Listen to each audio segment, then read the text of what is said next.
Hello दोस्तों, नमस्कार। मैं बनेश्वर राज बिश्नोई अपने यूट्यूब चैनल दी एप्पल डायलॉग में आपका हार्दिक स्वागत करता हूं। दोस्तों, कल एक खबर आ रही है कि जय सिंह बिश्नोई ने बीजेपी छोड़ के कांग्रेस का वापस दामन थाम लिया है। दोस्तों, आज इसी मुद्दे पर चर्चा करेंगे। सबसे पहले तो मैं ये बता देना चाहता हूँ कि कुछ दिनों से मैं लगातार कुलदीप बिश्नोई पर वीडियो बना रहा था। कुछ लोगों ने कमेंट भी किया कि आप कुलदीप बिश्नोई के खिलाफ वीडियो बना रहे हैं, किंतु मैं नहीं चाहता कि कुलदीप बिश्नोई को ज़रूरत से ज़्यादा महत्व दूं। अब चुनाव में उनको ज़रूरत से ज़्यादा मीडिया स्पेस दूं, उनका पब्लिक में प्रचार प्रसार करूं। किंतु एक खबर आ रही है ये जय सिंह बिश्नोई से रिलेटेड कि इन्होंने बीजेपी छोड़ के कांग्रेस का दामन थाम लिया, तो मुझे फिर से एक बिश्नोई समाज के जो नेता है उन पर एक वीडियो बनाना पड़ रही है। तो मैं पहले ही ये क्लियर कर देना चाहता हूँ कि मैं किसी पर कोई व्यक्तिगत आरोप नहीं लगाऊंगा, बल्कि उनके पीछे की हिस्ट्री, उनके पीछे के बैकग्राउंड को लेके आने वाले समय में वो और क्या कुछ नई संभावना महसूस की जा सकती है, इसको ध्यान में रखते हुए बात करेंगे। सबसे पहले मैं आपको बता देना चाहता हूँ कि ये जय सिंह बिश्नोई है, ये पेशे से वकील है और ये हुड्डा ग्रुप, कांग्रेस में जो हुड्डा ग्रुप है उसके समर्थक माने जाते हैं। ये पूर्व में एसएससी के चेयरमैन भी रह चुके हैं। हरियाणा स्टाफ सिलेक्शन कमीशन है उसके ये मेंबर रह चुके हैं। इसी के साथ ये, जैसा कि बताया गया, हुड्डा के करीबी हैं। हरियाणा में पिछड़ा वर्ग आयोग है, उसके आयोग के ये सदस्य भी रह चुके हैं। और ये दक्षिण हरियाणा बिजली वितरण निगम की शिकायत निवारण फोरम के चेयरमैन भी रह चुके हैं। ये 1997 से हुड्डा के ग्रुप के माने जाते हैं, जब कांग्रेस के इनको प्रदेश अध्यक्ष बनाया गया था। और 2001 में ये हुड्डा से नाराज़ हो गए। वही दिक्कत की मुझे कुछ खाने को नहीं मिल रहा, यानी उन्होंने जो कुछ मांगा था वो उनको नहीं मिला। और 2006 में इन्होंने एक सामाजिक संस्था बनाई थी। समरसता अभियान के तहत ये गांव-गांव में हर जगह जाके प्रचार प्रसार कर रहे हैं, कुछ सामाजिक जागरूकता का कार्यक्रम करें। इसी के साथ 2014 में ये हलोपा, यानी वो कांडा की जो पार्टी थी गोपाल कांडा की, उसके भी ये सदस्य बने थे। और नलवा विधानसभा सीट से इनको टिकट दिया गया था, जहां से ये हार गए थे। और लगभग 2016 में ये बीजेपी ज्वाइन की और बीजेपी ने इनको सूचना आयोग का जो है उसका ये सदस्य बना दिया गया था। तो मैं दोस्तों बता देना चाहता हूँ आपको कि कुलदीप बिश्नोई हो या दूसरे जो भी नेता हो, ये सब के सब बिश्नोई समाज से आते हैं। और बिश्नोई समाज के सबसे कदावर, सबसे बड़े नेता माने जाते हैं वो है स्वर्गीय श्री भजनलाल जी। स्वर्गीय श्री भजनलाल जी के बारे में बहुत कुछ कहने को है, किंतु मैं पब्लिक डोमेन में नहीं कह सकता। बिश्नोई समाज के खुद के लोग जब गली चौराहे नुक्कड़ पे बैठ के बातचीत करते हैं तो वो अक्सर उनके किस्से बयां करते हैं। तो दोस्तों, मैं ये जो जितने भी बिश्नोई समाज के नेता हैं, ये भजनलाल जी को अपना आदर्श मानते, अपना राजनीतिक गुरु मानते हैं। जिस तरह भजनलाल जी ने अवसरवाद की राजनीति की, ये अलग मुद्दा है कि उन्होंने जितना राजनीतिक फायदा दूसरी पार्टियों से उठाया उतना समाज को भी दिया। किंतु भजनलाल जी के बाद जितने भी नेता हुए, उन्होंने अपने निहित स्वार्थों के लिए पार्टियों से तो फायदा उठाया, दूसरी राजनीतिक पार्टियों से, किंतु समाज को उतना नहीं दिया जितनी जरूरत थी। भजनलाल जी पे भी अक्सर ये आरोप लगते हैं, खासकर जाट समाज में, जब से उन्होंने 1987 के आसपास की बात है, जब देवीलाल जी के उन्होंने विधायक तोड़ दिए थे और अपनी सरकार बना ली थी।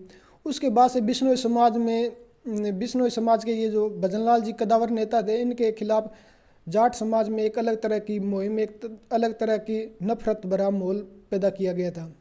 उन पे गाए बगाए, डॉक्यूमेंटेड, नॉन डॉक्यूमेंटेड, जो लिखित रूप में है और ऐसे ही अफवाह के तौर पर काफ़ी कुछ अफवाहें उड़ाई गई। उनके चरित्र पे, उनके कार्य प्रणाली पर काफ़ी कुछ अंगुलियां उठाई गई।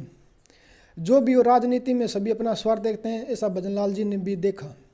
किंतु भजनलाल जी ने जो समाज को दिया, जो बिश्नोई समाज को दिया, वो अतुलनीय है। उन्होंने जितना समाज को दिया, शायद आने वाले समय में, निकट भविष्य में कोई भी नेता नहीं दे पाएगा। किंतु उनके बाद जितने भी समाज के नेता हुए, उन्होंने अपने निस्वार्थ के लिए, अपना राजनीतिक रोटियां सेकने के लिए दल बदले, पार्टियां बदली, किंतु समाज को कुछ नहीं दिया।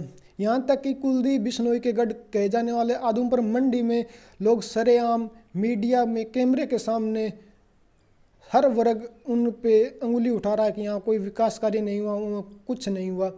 और कुलदीप बिश्नोई कभी इधर कभी उधर। बिश्नोई समाज में कहावत है कि पड़ा पत्थर भारी होता है। कुलदीप बिश्नोई एक जगह रहते, एक जगह लंबे समय तक रहते तो उस पार्टी के विश्वास पात्र बन जाते, किंतु कुलदीप बिश्नोई घर के रहे ना घाट के, कभी इधर कभी उधर। और इससे राजनीतिक जो हाईकमान होता है, किसी भी पार्टी का जो हाईकमान होता है, टॉप लीडरशिप होती है, वो ऐसे नेताओं को जरूरत से ज़्यादा महत्व नहीं देती, ये सोच के कि ये कब पार्टी बदल लेंगे। और अक्सर ऐसा होता भी है।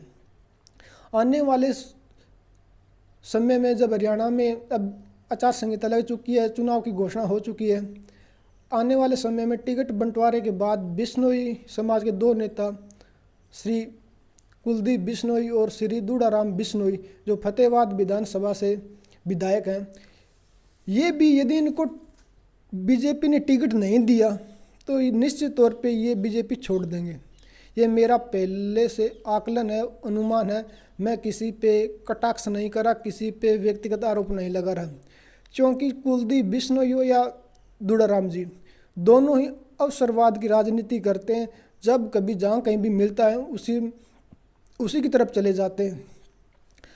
अब 15 अगस्त को प्रधानमंत्री नरेंद्र मोदी जी ने लाल किले की प्राचीर से कहा था कि हम परिवारवाद को ख़त्म करेंगे राजनीति में, यानी हम परिवारवाद को बढ़ावा नहीं देंगे और मैं 1 लाख नए नेता पैदा करूंगा जिनका कोई राजनीतिक पॉलिटिकल बैकग्राउंड नहीं होगा। यानी हम राजनेता है, उनके बच्चों को आने वाले समय में महत्व नहीं देंगे।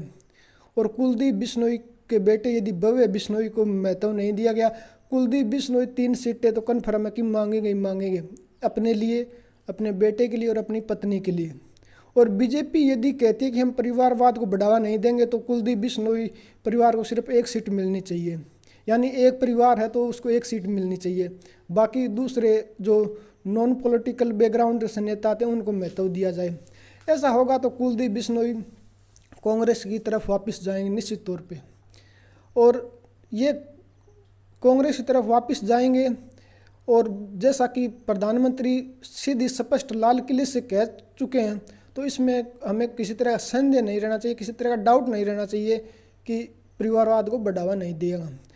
कुलदीप बिश्नोई चौधरी वीरेंद्र सिंह चौधरी, जाट नेता जो चौधरी वीरेंद्र सिंह, उन्हीं की तरह वापस कांग्रेस में जाएंगे। वो बीजेपी में आए थे, उनको कैबिनेट रैंक दिया गया था, राज्यसभा की सीट दी गई थी, उनको राज्यसभा में भेजा गया था, किंतु जब उनके बेटे को टिकट नहीं दिया गया, उनसे दबाव डाला गया कि आप या तो मंत्री पर जो उनको मंत्रालय दिया गया वो छोड़ दीजिए, राज्यसभा की सीट छोड़ दीजिए और आपके बेटे को टिकट मिल जाएगा।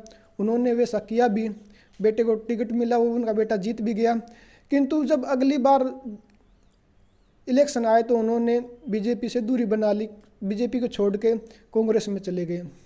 इसी तरह कुलदीप बिश्नोई भी, यदि आने वाले समय में विधानसभा की टिकटें बटेगी, उसमें कुलदीप बिश्नोई को 3 सीटें नहीं मिली तो ये बीजेपी छोड़ेंगे। और इधर दूडाराम बिश्नोई जो फतेहाबाद विधानसभा से विधायक हैं, आने वाले समय में यदि बीजेपी इनको सीट नहीं देती है यहाँ से, जिसके चांस काफ़ी कम है कि इनको सीट नहीं मिलेगी, किंतु जिस तरह इनके अपने जो कुछ गांव है उन पे ये दावा करते हैं कि ये मेरा अपना गढ़ है, यहाँ के सारे वोटर मेरे हैं, वहाँ से लोकसभा चुनाव में बीजेपी को हार मिली है। तो बीजेपी से सबक लेते हुए हो सकता है कि आने वाले समय विधानसभा चुनाव में दूडाराम को यहाँ से टिकट न दे, और यदि दूडाराम को टिकट नहीं दिया गया तो दूडाराम निश्चित तौर पे बीजेपी छोड़ देंगे। आने वाले समय में जल्द ही टिकटों का बंटवारा होगा। इसके बाद मैं अपने फिर आपके सामने आऊँगा ये लेके कि किस तरह क्या राजनीतिक गतिविधियाँ रही और क्या कारण रहे। किंतु अब जिस तरह के हालात हैं उसके आधार पर यह कहा जा सकता है कि जो बिश्नोई नेता हैं वो समाज के लिए नहीं बल्कि अपने निहित स्वार्थों, अपने राजनीतिक स्वार्थों के लिए पाला बद रहे हैं, पार्टियां बद रहे हैं। उनका कोई अपना एक स्टैंड नहीं रहा, और बिश्नोई जो नेता हैं उसकी वजह से समाज भी कई भागों में बंटा हुआ है। इस वजह से समाज को भी उतना महत्व नहीं मिल रहा जितना मिलना चाहिए। और चंद्रमोहन बिश्नोई पहले से कांग्रेस में हैं, एक बैकडोर का काम करेंगे। और कुलदीप निश्चित तौर पे यदि उतना महत्व नहीं दी गया टिकटों के बंटवारे में तो कुलदीप बिश्नोई और दुड़ाराम जी दोनों बीजेपी छोड़ेंगे निश्चित तौर पे। आज की वीडियो में इतना ही, धन्यवाद।